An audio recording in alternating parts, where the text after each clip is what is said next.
Bismillahirrahmanirrahim. Assalamualaikum warahmatullahi wabarakatuh.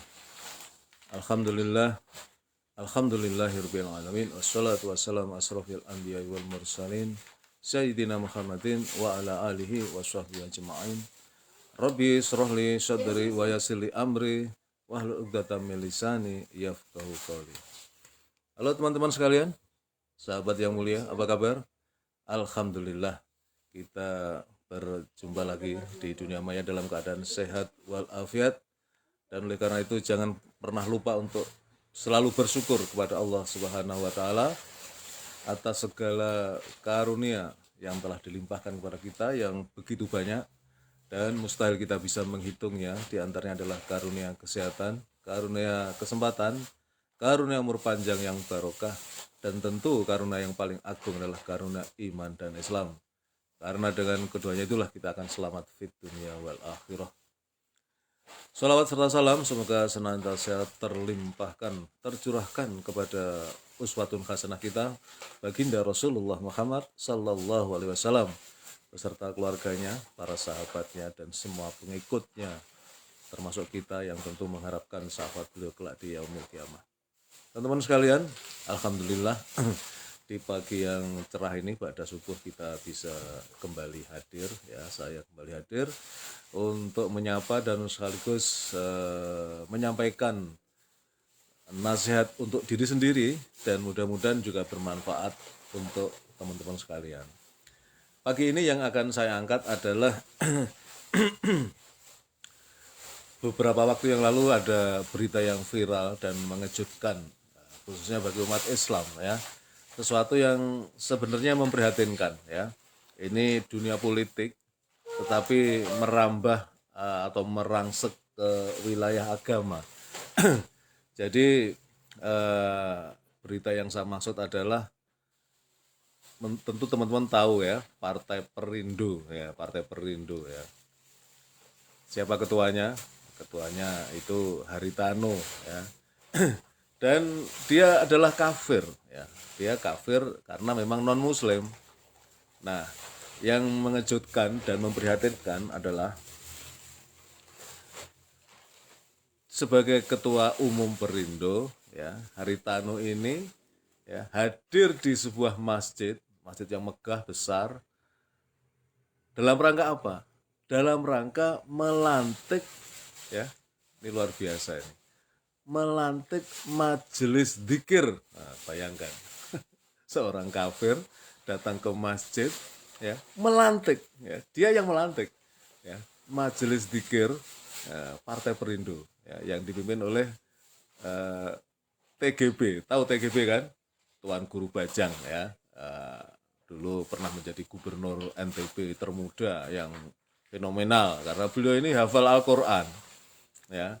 Jadi TGB ini seorang ulama muda yang sebetulnya potensial, hafal Al-Quran, ya, baguslah ilmu agamanya bagus, ya. Tapi ketika beliau memasuki dunia politik, ya, maka kemudian barangkali beliau termakan oleh diktum yang memang berlaku di dunia politik. Sedangkan politik itu sudah diracuni oleh ajaran Niccolo Machiavelli, ya. Jadi menghalalkan segala cara untuk mencapai tujuan, ya. Jadi beberapa waktu yang lalu dalam upaya, ya, setelah jadi gubernur, ya kan, beliau kan pengen tampil pada pentas nasional gitu kan. Harapan umat Islam pada waktu itu beliau akan lebih condong atau cenderung untuk masuk ke partai politik yang berbasis Islam lah, kira-kira begitu. Ternyata tidak. Beliau merapat ke penguasa, ya, penguasa yang notabene kita tahu semua zalim, ya, sering memusuhi umat Islam. Tapi ternyata upaya dia gagal, ya, merapat kepada kekuasaan, ya, ternyata upayanya gagal. Nah, kemudian setelah itu tidak putus asa mungkin, ya, beliau ini. Kemudian beliau masuk ke Perindo, Partai Perindo, ya, Persatuan Indonesia pimpinan Haritano, ya, seorang Chinese, bukan soal Chinese-nya ini, tapi lebih kepada kafirnya, dia non muslim. Sebagai ketua umum partai politik yang yang majemuk ya nggak ada masalah. Tetapi ini TGB ini ulama besar. Mungkin ada yang mengatakan barangkali beliau ingin berdakwah melalui partai. Katakanlah ya targetnya siapa tahu Haritano ya yang kaya raya itu bisa masuk Islam barangkali. Ya, barangkali kita nggak tahu ya. Tetapi yang saya angkat adalah bahwa eh, Allah sudah mengingatkan dalam surat At-Taubah ya ayat 17 dan 18 ya teman-teman. Saya bacakan. A'udzubillahi minasyaitonirrajim. Bismillahirrahmanirrahim. Ma kana lil musyrikina an ya'muru masajidallahi syahidina ala anfusihim bil kufur. Ulaika khabitat a'maluhum wa finnari hum khalidun. Innama ya'muru masajidallahi man amana billahi wal yawmil akhir wa aqamas salata wa ataz zakata wa lam yakhsha illallah fa'asa ulaika an yakunu minal muhtadin. Mohon maaf, semestinya surat At-Taubah tanpa basmalah ya, tapi saya sudah terlanjur ya.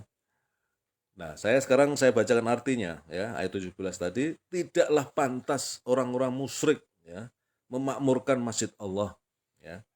Musyrik ini masuk dalam lingkup kekafiran itu karena menyembah selain Allah. Orang musyrik itu, orang kafir itu menyembah selain Allah ya, menyembah Tuhan yang lain atau barangkali mengakui Tuhan lebih dari satu, itu kan berarti dia musyrik.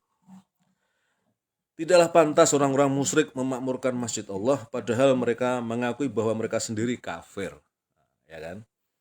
Mereka itu sia-sia amalnya ya, dan mereka kekal di dalam neraka. Ini Allah yang mengatakan. At-Taubah ayat 17 ya. Tidak pantas orang musyrik atau kafir itu memakmurkan masjid. Haritanu datang ke masjid ya, melantik majelis dzikir pakai kopiah. Ya. Kalau beliau itu mualaf masuk Islam luar biasa ya. Mungkin targetnya TGB itu tercapai barangkali begitu kan. Tapi Haritanu faktanya status masih kafir ya, non muslim. Ya, pakai kopiah ya, di masjid, ya, bahkan pakai sorban juga kalau nggak salah videonya itu yang saya ingat saya. Melantik majelis dzikir. Kalau dia muslim dia dapat pahala yang besar. Tapi dia musyrik. Karena kenapa? Sia-sia amalnya. Walaupun dia dalam konteks itu ya bisa dikatakan bagus lah, melantik majelis dzikir. Majelis dzikir kan majelis untuk mengingat Allah, dilantik oleh orang musyrik. Ini banyak yang mengatakan inilah tanda-tanda akhir zaman ya. Banyak keanehan-keanehan yang terjadi ya di kalangan umat Islam. Ya, banyak sekali ini. Kemarin sudah saya angkat itu ya, jadi saya kontenkan tentang fenomena Mama Gufron misalnya, ya, si Imaduddin dan segala macam itu. Nah, kemudian di ayat 18, sesungguhnya yang memakmurkan masjid Allah hanyalah orang-orang yang beriman. Sekali lagi saya katakan konteks beriman ini adalah berislam. Ya, kalau Allah menyebut beriman ya berislam karena iman itu ya mengakui Allah sebagai Tuhan yang esa dan kemudian Muhammad Rasulullah sebagai utusannya. Itu konteksnya.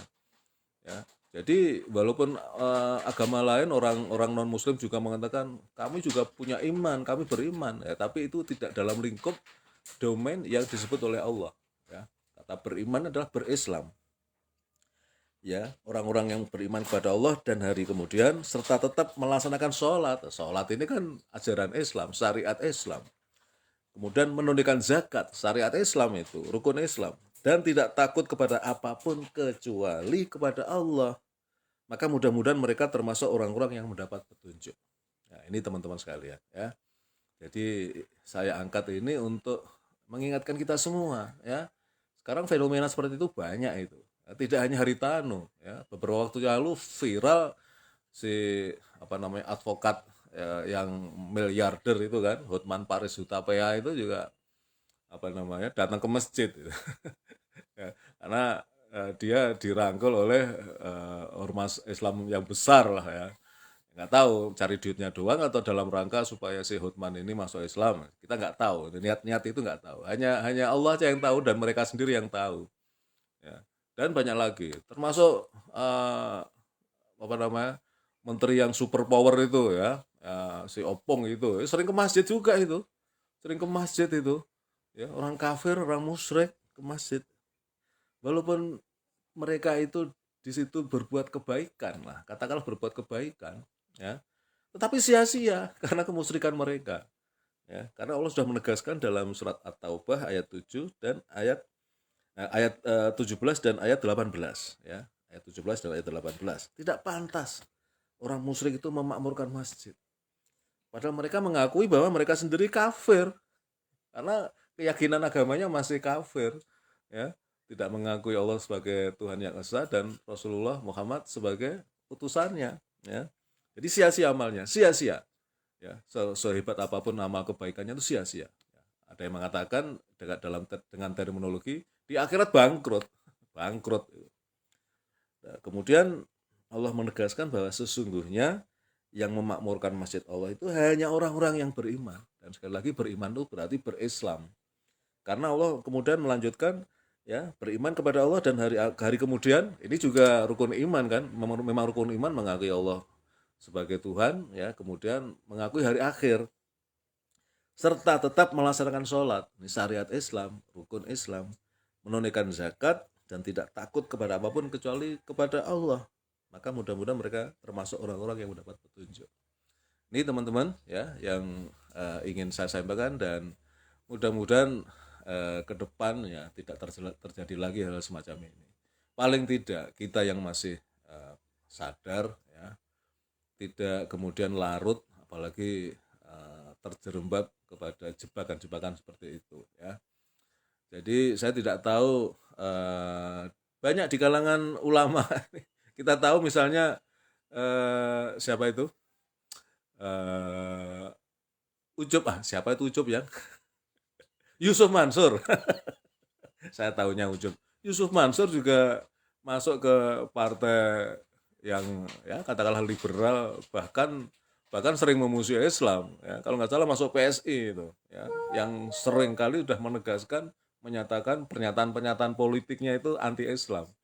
Ya, Yusuf Mansur masuk ke situ. Dia seorang ulama, hafal Al-Quran, ya kan. Niatnya nggak tahu. Kalau niatnya duniawi, Allah kasih barangkali karena persoalan dunia bagi Allah mudah. Tapi nanti di akhirat, bagaimana pertanggungjawabannya? Ya, kalau ada istilah politiknya itu seperti Pak Wowo itu memperbaiki dari dalam, ya barangkali kalau mampu bagus, ya. TGB, ya, kemudian umat Islam yang mengajak Hutma Paris itu, atau Yusuf Mansur sendiri, ya, kalau kemudian mereka itu dalam rangka supaya memeluk Islam, ya itu bagus. Tapi kalau enggak, ya wallahu a'lam bishawab, ya. Demikian yang bisa saya sampaikan. Mohon maaf atas segala kesalahan. Assalamualaikum warahmatullahi wabarakatuh.